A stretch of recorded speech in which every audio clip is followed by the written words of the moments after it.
लोगों को फिर से एक बार ARCC चैनल में स्वागत है। आज के मैं अपने इस वीडियो लेक्चर में अलजेब्रा का गुणनखंड बताने जा रहा हूं। तो आप अपना माइंड को बोर्ड पे कॉन्सेंट्रेट करें, देर नहीं करते हुए हम चलते हैं वीडियो की ओर। पहले हम गुणनखंड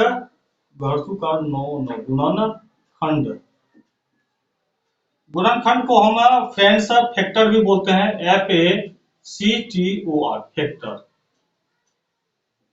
गुणनखंड को हम फैक्टर भी बोलते हैं। अब नंबर 1 का हम फैक्टर सॉल्व करेंगे, गुणनखंड सॉल्व करेंगे। नंबर 1 में क्या है, एक्स स्क्वायर प्लस में 9x और प्लस में 18। अब इसको हम कैसे फैक्टर करें, बहुत ही इजी है। सिर्फ आप माइंड को कॉन्सेंट्रेट बोर्ड पे कीजिए। आंसर इसका जो होगा, अब देखिए क्या हो जाएगा। लास्ट फर्स्ट में क्या है, एक्स स्क्वायर को जो का क्यों लिख दिए, प्लस का सिंबल यहाँ पे देखिए, प्लस का चिन्ह है, जो का क्यों। और लास्ट में क्या है, 18 है, 18 को जो का क्यों लिख दिए। बीच वाला को छेड़ना नहीं है। अब देखिए यहाँ पे एक बात समझना है कि अगर एक्स स्क्वायर का गुणांक कुछ नहीं है तो कितना है। अगर एक को अगर हम एक्स स्क्वायर से मल्टीप्लाई करते हैं तो क्या हो जाता है, एक्स स्क्वायर। तो यहाँ एक्स स्क्वायर का गुणांक क्या है, कुछ नहीं है, तो क्या है, 1। अच्छा, अब दूसरा स्टेप चलते हैं कि एक्स स्क्वायर का गुणांक 1 मुझे पता चल गया। अब 1 को हम लास्ट वाला अंक 18 से मल्टीप्लाई यानी गुना करेंगे। तो 1 को 18 से गुना करेंगे, बराबर हो जाएगा 18। अब 18 का हमको फैक्टर करना है। क्या करना है, इस 18 का नंबर 1 में ये किया, नंबर 2 और 3 में क्या करना है, 18 का फैक्टर करना है।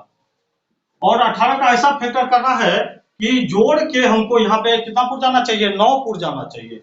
तो यहाँ पे 18 का हम करते हैं खंडन। तो 2 9 18, 2 9 18, अगर ये दोनों को जोड़ेंगे तो 11 हो जाएगा। ये तो हुआ नहीं। फिर अगर 18 का अगर हम खंडन करें, 18 का खंडन करें तो या 3 छके 18। अब देखिए फ्रेंड्स, ये नहीं होगा, इसका ये होगा। अब 18 का खंडन करते हैं तो 3 और 6 आता है। क्या आता है, 3 और 6। अब अगर 3 और 6 को अगर जोड़ते हैं तो बीच का 9 पुर जाता है, देख रहे होंगे। 3 और 6 को जोड़ेंगे तो बीच का हमको 9 पुर जाएगा। और 3 को 6 से अगर गुना करेंगे तो लास्ट वाला 18 पुर जाएगा, ये पुर जाएगा। तो बात यही रखना है कि हमको फर्स्ट वाला लास्ट वाला को कुछ नहीं करना है, जो का त्यों लिख देंगे। और ये पहला संख्या जो भी यहाँ पे x हो, y हो, z हो, इसका अगर गुणा कुछ नहीं रहता है तो 1 रहता है। 1 को लास्ट वाला संख्या से गुणा करेंगे और उसका गुणनखंड करके हमको बीच वाला अंक पुराना है। तो यहाँ पे जैसे आप देख रहे होंगे 18 का गुणनखंड किए तो 3 और 6 आया, और 6 और 3 को जोड़ते हैं तो 9 आ जाता है। और 6 को 3 से 3 को अगर 6 से गुना करेंगे तो 18 हो जाता है। अब देखिए यहाँ पे लेकिन इसके साथ x लगा हुआ है, तो आप यहाँ पे सिंपली क्या कीजिए, 3 के साथ x जोड़ दीजिए और 6 के साथ भी x जोड़ दीजिए। अब ये दोनों को जोड़िएगा, दोनों चर समान है, 6 3 9, साथ में क्या चल रहा है, x। तो यहाँ पे x लिखेंगे तो ये हमको फाइनली आ गया। तो अब यहाँ पे 9x के जगह पे हम लिखेंगे 3x और प्लस 6x। तो यहाँ पे लिखेंगे 3x प्लस में 6x। अब इसका हम फ्रेंड्स बनाएंगे जोड़ा, दो का जोड़ा बनाएंगे। जोड़ा बनाए, अब जोड़ा बनाने के बाद हम इन दोनों में देखेंगे कॉमन क्या है, उभयनिष्ठ क्या है। फ्रेंड्स, अगर आपको कॉमन लेना नहीं आता है तो मैं डीपली से कॉमन लेना बताया हूं, ऊपर क्या है आइकन बटन पे दे रखा है, आप वहां पे जाके कॉमन लेना सीख सकते हैं। तो देखिए कॉमन हम कैसे लेते हैं, ये दोनों में देखिए कौन सा ऐसा चीज है जो कि दोनों में है। तो दोनों में देखते हैं यहाँ पे x इसमें भी है और x इसमें भी है, लेकिन x तो है, लेकिन यहाँ पे इसका घातांक जो है 2 है और इसका घातांक नहीं कुछ है तो 1 है। तो जिसका घातांक यहाँ पे x स्क्वायर है, यहाँ पे x है, तो जिसका घातांक कम होगा उससे उसको जो है हम कॉमन ले लेते हैं। तो यहाँ पे हम x को कॉमन लिए और जिस संख्या को हम कॉमन लेते हैं उसी से फिर इसमें x स्क्वायर में भी भागा देंगे और 3x में भी भागा देंगे। जो देखिए यहाँ पे x स्क्वायर में हम x से भागा देंगे तो क्या हो जाएगा, x स्क्वायर का मतलब हुआ x गुना x, बटे में क्या है x, एक x से एक x कट गया तो फाइनली क्या बचा, एक x जो है बच गया। तो यहाँ पे लिखेंगे x। अब यहाँ पे देखिए x के सामने में अगर कोई चीज नहीं है तो क्या है, प्लस है। प्लस को अगर प्लस से मल्टीप्लाई करेंगे तो प्लस ही होगा। अब फिर यहाँ पे देखिए 3x है। अब 3x में हम फिर जो कॉमन लिए थे x, उससे भागा देते हैं, x से भागा देंगे यानी डिवाइड करेंगे तो एक्स एक्स कैंसिल हो गया, तो फाइनली मेरे पास क्या बचा, 3 बचा। यहाँ पे लिखेंगे 3। अब देखिए ये बीच में जो भी चिन्ह है, चाहे प्लस हो या माइनस हो, जो चिन्ह है उसको जो करती हूँ उतार देंगे, प्लस का चिन्ह है उतार दिए। अब ये दोनों में देखते हैं कॉमन क्या है, एक्स 6x और 18 में कॉमन क्या है, इसमें x है इसमें x नहीं है, तो फिर ये तो निश्चित है कि x कॉमन नहीं है। अब अंक में देख लेते हैं, 18 और 6 है, तो 18 और 6 कौन सा खान से डिवाइड हो जाएगा, 18 जो है 6 जो है 6 को भी काट देगा और 18 को भी काट देगा, इसीलिए यहाँ पे हम 6 कॉमन लेंगे, तो 6 कॉमन लिए फिर ब्रैकेट देंगे। अब 6x में 6 से भागा देंगे, तो 6 से 6 कट गया, फाइनली मेरे पास क्या बचा, x बचा, तो यहाँ पे लिखेंगे x। फिर यहाँ पे देखिए प्लस है, यहाँ भी प्लस है, प्लस प्लस क्या हो जाएगा, प्लस हो जाएगा। अब फिर यहाँ पे है 18, 18 में फिर 6 से भागा देंगे, तो 6 का 6 छतरी 18 बराबर क्या हो गया, 3 आ गया, ये 3 आया, तो यहाँ पे लिखेंगे 3। दूसरा कंडीशन, आपका अगर समीकरण अगर गलत होगा तो ये दोनों कंडीशन नहीं मिलेगा, जैसे x + 3 और x + 3, अगर समीकरण अगर आपका गलत रहेगा तो ये दोनों टर्म नहीं मिलेगा, और जब अगर आपका समीकरण अगर सही रहेगा तो ये दोनों टर्म एक इक्वल आएगा, बराबर आएगा। तो देखिए बाहर में क्या है, पहले बाहर में है x और +6, तो पहले इसको लिख लीजिए x + 6, और ये दोनों है x + 3, ये इसमें और ये दोनों में से आप कोई एक लिख सकते हैं, चाहे इसको आपका इच्छा है, चाहे इसको लिख सकते हैं, चाहे इसको लिख सकते हैं, कोई भी लिख सकते हैं, तो एक हम इसी को ले लेते हैं x + 3। ये मेरा फाइनल आंसर हो गया फ्रेंड्स, ये मेरा फाइनली आंसर हो गया। अब हम दूसरा क्वेश्चन का बात करेंगे। कितने तेजस्वी लोग हैं हमारे पास, कितने शानदार विचार रखते हैं जी, और कुछ लोग मनोरंजन भी करवाते हैं। आप माइंड को बिल्कुल बोर्ड पे कॉन्सेंट्रेट करें, मेरा दावा है कि मैं आपको सिखा के छोड़ूंगा, ये मेरा चैलेंज है। अब दूसरा मेरा सवाल है, z² माइनस 4z माइनस में 12, माइनस में 12, हल लिख लीजिए या आंसर लिखिए, हल लिख लेते हैं, पहले हल लिखे। मैंने क्या कहा था, फर्स्ट और लास्ट को छेड़ना नहीं है, z² को ज्यों का त्यों लिख लिए, और माइनस यहाँ पे जो है माइनस है तो माइनस में लिख लेंगे, और यहाँ पे लास्ट में फिर क्या है, -12, इसको -12 ज्यों का त्यों लिख लेंगे। अब देखिए मैंने बताया था कि कोई भी अंग्रेजी अल्फाबेट के सामने में अगर कोई सिंबल या कोई चिन्ह नहीं होता है तो प्लस होता है, और अगर कोई अंक नहीं होता है तो एक होता है। यहाँ पे z² के अगर सामने अगर कोई अंक नहीं है तो एक है, जो आप देख भी सकते हैं। अगर एक को अगर मल्टीप्लाई करेंगे z² से तो मेरा फाइनली रिजल्ट जो आएगा z² ही आएगा, ठीक ना। तो मुझे क्या पता चला कि z² के अगर सामने में कोई अंक नहीं है तो क्या है, एक है। अब इस एक को लास्ट वाला संख्या 12 से हम मल्टीप्लाई करेंगे, नंबर 1 में ये किए, नंबर 2 में एक को लास्ट वाला संख्या 12 से मल्टीप्लाई करेंगे, यानी गुना करेंगे, तो एक को अगर 12 से मल्टीप्लाई करेंगे तो कितना आएगा, 12 ही आएगा।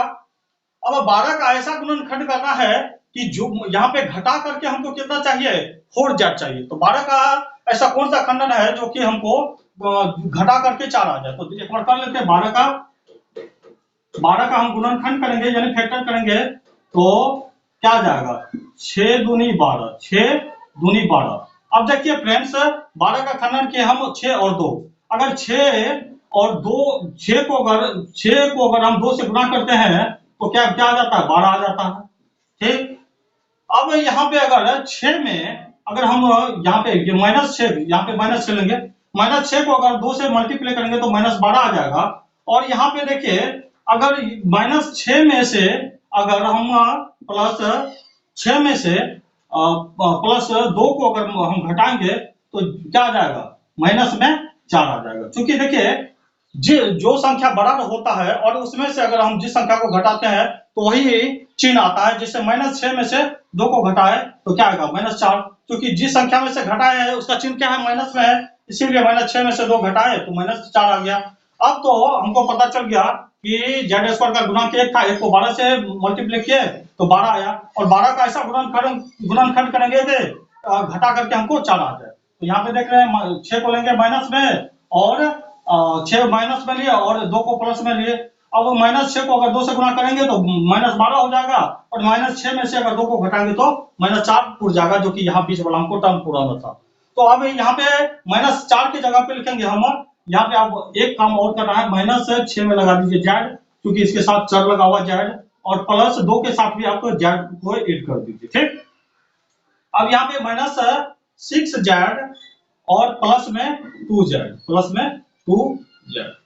अब फिर जोड़ा बनाएंगे, ये दोनों का जोड़ा बनाएंगे, जोड़ा बना लिए। अब ये दोनों में देखते हैं कॉमन क्या है। सो अंक तो नहीं है, क्योंकि इसमें 6 है, इसमें कोई अंक नहीं है। लेकिन यहाँ पे देखते हैं कि अगर जेड का बात करें तो इसमें जेड स्क्वायर है, इसमें जेड है, तो जिसका घातांक छोटा होता है वही हम कॉमन लेते हैं।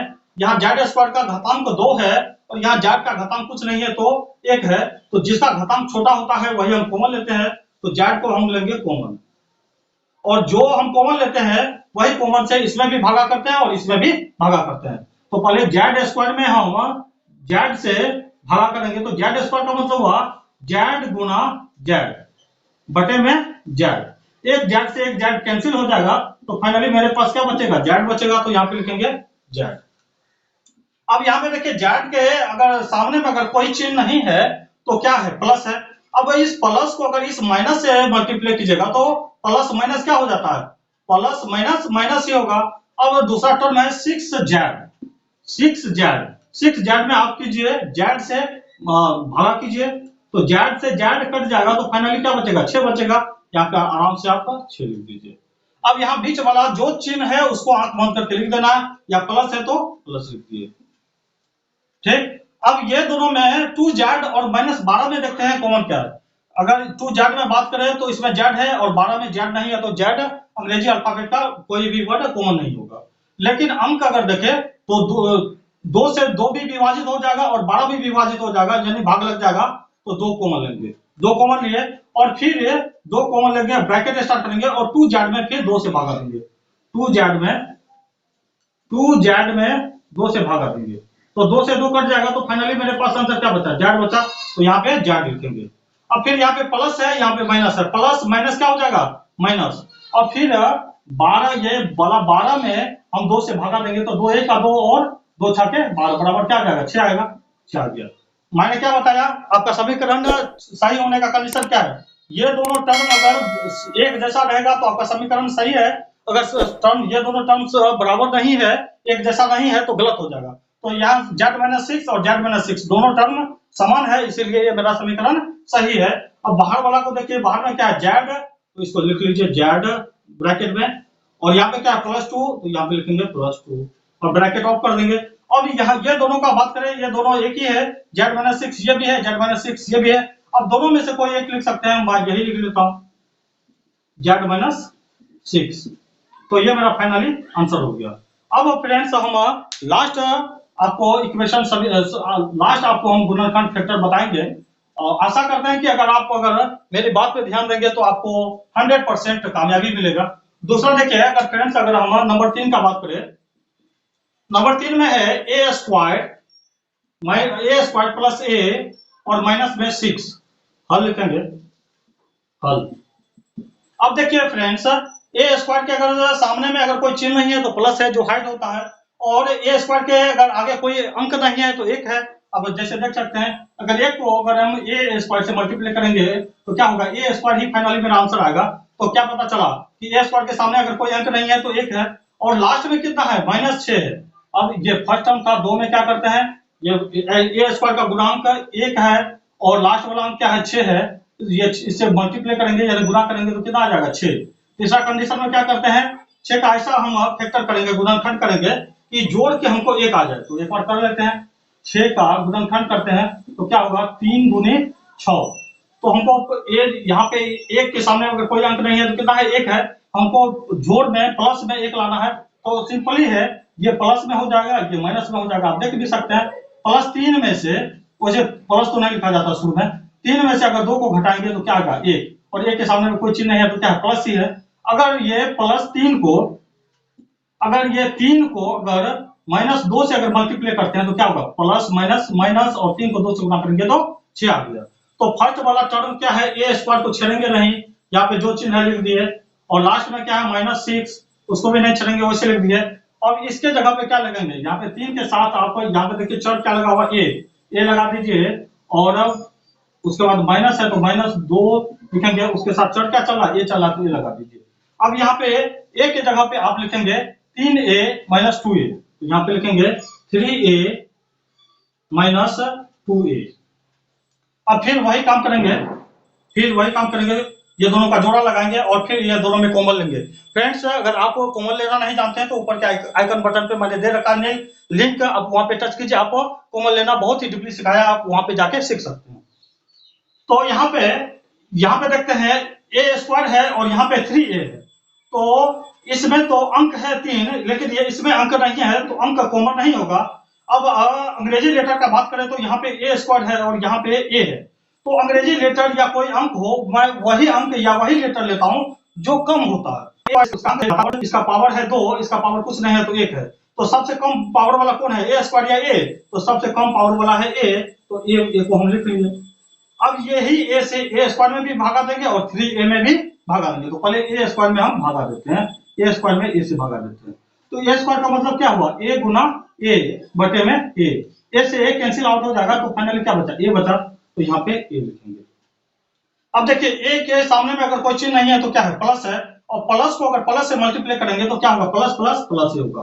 अब 3a में a से भागा देंगे, 3a में a से भागा देंगे, तो a से a कट जाएगा, तो फाइनली क्या बचेगा, मेरे पास 3 बचेगा, तो यहाँ पे लिखेंगे 3। अब बीच का जो भी चिन्ह हो वही सिंबल, वही चिन्ह देना है। यहाँ पे अगर प्लस हो तो प्लस देंगे, माइनस हो तो माइनस देंगे, यहाँ पे माइनस है तो इसीलिए हम माइनस दे देंगे। अब यहाँ पे 2a और -6 में देखते हैं कि कॉमन क्या है, इसमें 2a में a है, 6 में a नहीं है, तो अंग्रेजी लेटर कॉमन नहीं आएगा। लेकिन 2 और 6 में देखते हैं, 2 जो है 2 से विभाजित हो जाता है, और जो 6 भी 2 से विभाजित हो जाएगा, और ये 2 और 6 में सबसे छोटा अंक कौन है, तो 2 है, तो 2 कॉमन ले लीजिए, ठीक। उसके बाद ब्रैकेट करेंगे और यही 2 से फिर 2a में भागा देंगे और -6 में भागा देंगे, तो देखते हैं 2a में हम a से भागा देंगे, सॉरी 2a में 2 से भागा देंगे, तो 2 से 2 क्या होगा, कैंसिल आउट होगा, तो बचेगा क्या, a बचेगा, तो यहाँ पे लिखेंगे a। अब यहाँ पे देखिए माइनस है, यहाँ पे भी माइनस है, माइनस को अगर माइनस से मल्टीप्लाई करते हैं तो माइनस गुना माइनस प्लस हो जाता है, तो लिखेंगे प्लस। अब फिर यहाँ पे है 6, यहाँ पे देखिए 6 है, इस 6 में फिर ये 2 से भागा देंगे, तो 2 से भागा देंगे, 2 1 2 और 2 3 6, बराबर में क्या आ गया, 3 आ गया, तो यहाँ पे लिखेंगे 3 लिखेंगे। अब इसका सही होने का मैंने बताया है लॉजिक, कि अगर ये दोनों टर्म अगर एक जैसा है तो गुणनखंड सही है, यहाँ भी a+3 है और यहाँ भी a+3 है, तो मेरा गुणनखंड सही है, तो क्या लिखेंगे, फिर देखिए अब क्या है, बाहर में क्या है, a है, ब्रैकेट में लिखिए a, और यहाँ पे बाहर में क्या है, -2, इसको लिखिए ब्रैकेट में, a को लिखे ब्रैकेट में और -2 को लिखे ब्रैकेट में, और ये दोनों a+3 ये दोनों एक जैसा है, आप चाहे तो इसको लिख लीजिए या इसको लिख लीजिए, कोई बात फर्क नहीं पड़ेगा, कोई भी लिख सकते हैं, तो हम ये लिख लेते हैं a+3, तो ये मेरा फ्रेंड्स आंसर हो गया। तो फ्रेंड्स, अगर मेरी वीडियो आपको ये किसी भी एंगल से हेल्पफुल लगा हो तो आप लाइक करें, कमेंट्स करें और सब्सक्राइब करें, ताकि आपको ऐसे ही इंफॉर्मेटिव वीडियो मिलता रहे। इतना ही, तब तक के लिए best of luck and bye bye.